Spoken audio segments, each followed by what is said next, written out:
Assalamualaikum warahmatullahi wabarakatuh. Saya Tadelia dengan NIM 18620500079, Prodi PG PAUD Reguler Plus, dengan mata kuliah Metode Perkembangan Sosial Emosional Anak Usia Dini bersama pengampu Ibu Nina Yuminar Priyanti MPD. Video saya kali ini dalam tugas UAS semester 4, yaitu permasalahan sosial emosional anak usia dini. Sosial emosional adalah proses belajar anak dalam menyesuaikan diri untuk memahami keadaan serta perasaan ketika berinteraksi dengan orang lain di lingkungannya, yang diperoleh dengan cara mendengar, mengamati, dan meniru hal-hal yang dilihatnya. Kali ini saya akan membahas anak yang tempat tantrum. Apa saja permasalahan sosial emosional pada anak usia dini?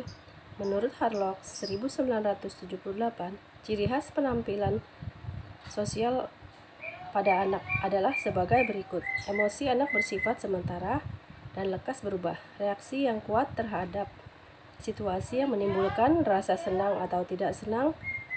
Emosi itu sering timbul nampak pada tingkah lakunya. Reaksi emosinya bersifat individual. Emosi berubah kekuatannya. Temper tantrum merupakan perilaku marah yang dimiliki anak secara berlebihan. Ini terjadi pada anak yang berusia 2-4 tahun. Perilaku ini muncul lebih sering pada anak saat anak menginginkan sesuatu dengan cara seperti marah yang berlebihan karena kebutuhannya tidak terpenuhi atau keinginannya tidak dipenuhi oleh kedua orang tuanya ataupun oleh temannya. Reaksi ini anak dengan reaksi mengamuk yang berlebihan seperti memecahkan barang yang ada di sekitar, menjerit, meninju, ataupun menangis, menendang, serta menghentakkan kakinya. Menangani gangguan sosial emosional pada anak dengan perilaku tersebut, kita terkadang tidak akan bersifat manis selamanya. Mereka akan menjadi sulit untuk ditangani dengan menunjukkan perilaku seperti tersebut. Seperti perilaku yang manis tidak akan memecahkan masalah untuk anak yang temper tantrum. Kadang kita menghadapinya, ada beberapa cara untuk menghadapi anak yang temper tantrum. Pertama adalah kita harus mencari akar penyebabnya, mengapa si anak mengalami gangguan emosional, dan terpicu jika ada sesuatu yang mengusiknya. Untuk itu, orang tua atau guru perlu memastikan benar mengenai penyebab yang dapat membuat anak mengalami tantrum. Dan anak mengalami tantrum dan menghindarkan diri dari sang anak agar dapat mengetahui penyebabnya dengan pasti. Maka perlu dilakukan pengamatan yang jeli dan teliti dalam setiap aktivitas anak. Orang tua dan guru juga dapat mengidentifikasi jenis gangguan emosional pada anak dengan benar. Yang kedua, membuat anak merasa aman. Orang tua ataupun guru dapat membuat ataupun mengatasi gangguan sosial emosional anak. Hal ini tersebut dapat ditunjukkan dengan bersikap tenang dan menerima kondisi anak, bukannya menambah beban psikologi pada anak dengan menggunakan ancaman, menakut-nakuti, ataupun memarahi anak ketika mereka sedang membutuhkan kenyamanan. Yang ketiga, membantu anak mengatasi kecemasannya. Kita tidak dapat membiarkan anak berusaha mengatasi masalah gangguan emosional dan sosialnya. Sebagai seorang anak kecil, ia masih sangat membutuhkan bimbingan dan bantuan orang tua untuk memahami apa yang dirasakannya dengan benar. Anak yang tidak mendapatkan bimbingan orang tua secara emosional lebih sulit mengekspresikan diri dan perasaannya, juga mengalami kesulitan untuk menjadi seseorang yang cerdas secara emosi dan dapat mengelola emosinya dengan baik. Yang keempat, mengalihkan anak dengan kegiatan lain.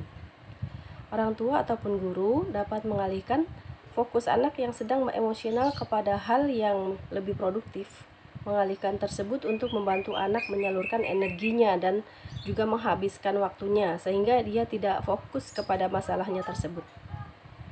Dengan kegiatan tersebut, anak juga dapat menyalurkan minat dan vitalitasnya, terlebih lagi jika dilakukan bersama orang tua yang juga dapat mempererat hubungan orang tua dan anak.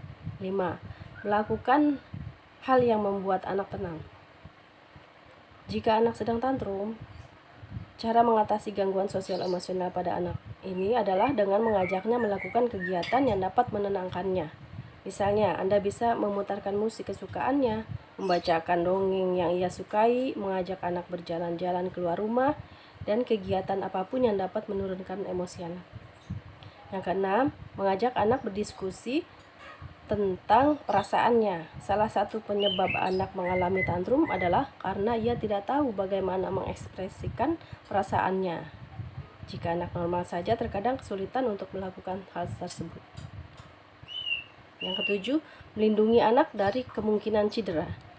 Ketika sedang emosional, anak-anak yang mengalami gangguan biasanya dapat menyakiti dirinya sendiri dengan membenturkan kepala atau membanting-banting tubuhnya. Jika itu terjadi, orang tua ataupun guru harus melindungi dari hal-hal yang tidak diinginkan. Yang kedelapan, jangan memberi reward. Ada kalanya orang tua merasa bersalah karena menyebabkan anak tantrum, yang dapat membantu anak mengatasi ledakan emosionalnya. Pemberian reward bukanlah cara terbaik untuk menebus atau menghilangkan rasa bersalah tersebut. Apalagi untuk cara mengatasi gangguan sosial emosional anak usia dini, karena tidak akan mengatasi akar masalah yang membuat anak mengalami gangguan pada emosinya. Dengan demikian, orang tua juga akan menunjukkan bahwa tidak semua keinginan anak bisa dituruti begitu saja. Yang kesembilan, mengenali kebiasaan anak.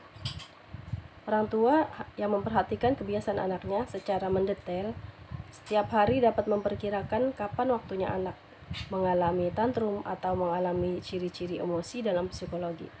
Anak yang mengalami gangguan emosi seringkali mengekspresikan ketidaksenangan mereka dengan berlebihan sehingga kemampuan orang tua untuk memprediksi kapan akan meledak dan emosi merupakan suatu hal yang sangat penting untuk dilakukan.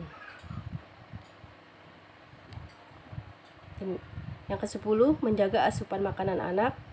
Ada kalanya anak yang mengalami gangguan emosional dan sosial dapat terpicu dari jenis makanan ataupun minuman yang masuk ke tubuh mereka. Orang tua dan guru harus memperhatikan makanan jenis apa yang dapat memperburuk kondisi anak. Makanan atau minuman yang mengandung zat adiktif, pewarna, penyedap, juga gula dapat memancing anak untuk mengalami salah satu ledakan emosinya, terutama anak yang hiperaktif. Sekian dan terima kasih. Assalamualaikum warahmatullahi wabarakatuh.